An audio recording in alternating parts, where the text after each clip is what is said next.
ellon ko Allah ellon elle an e Allah ko harfere wotere nden ɗum non ko historiquement parlant et linguistiquement parlant ça veut dire que ɓe wonnoɓe Iran ɓe noddira Allah an sa inni an ko Allah wonɗa yeddude ko Allah ina Allah normalement ko Allah mais andi hay ko haala pular an o wontay a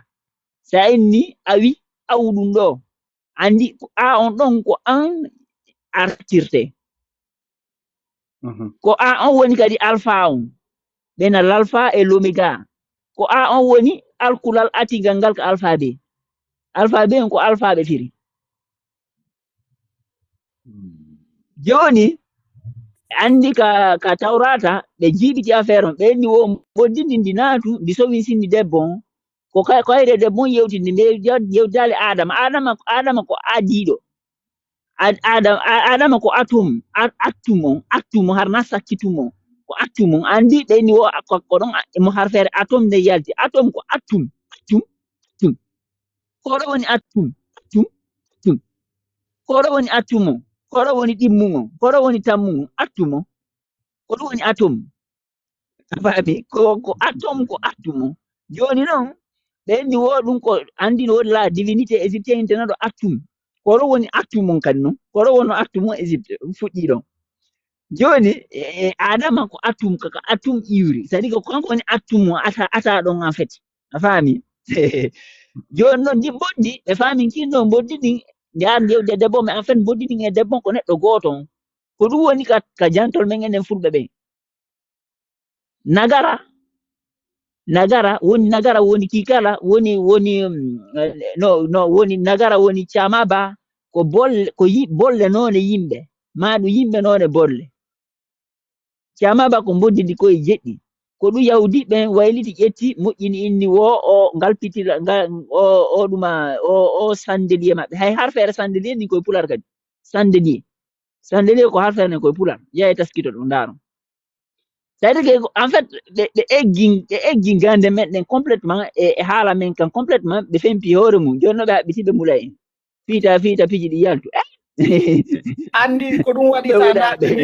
sa naɗinike ko ɗumani hono innete ayi ala yaltude moƴƴi ay o chandelier maɓɓe mo ɓenta chandelier à cette branche en fait ko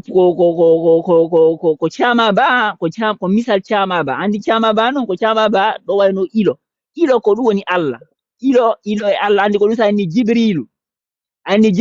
sa yehi ka latemɓe ɓe ɓena gabriel ellon e ilon ko gotum ko woni ko leƴƴi wonɗe yewtude ni certi andiɗa ɓena gabriel andi ko e yewtude ni certi andiɗa ɓena gabriel andi ko elɓe gayntorta sa yehi ka haala arabe ɓena jibril a faami wonde ɓenna lu tu vois non en fait ilon e ellon e Allah on ko harfere wotere ni a faami joni no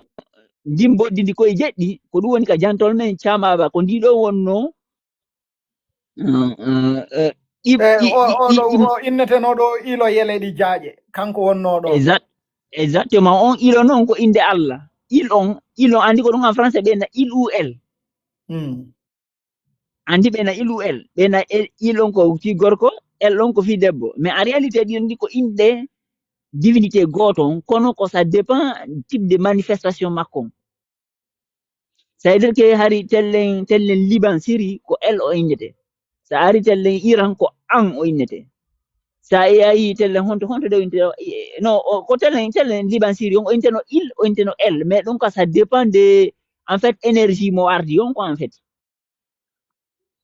jono sa yahi tellen Égypte ɓe na an on ko ɗum woni amon an on andi docteur Lamine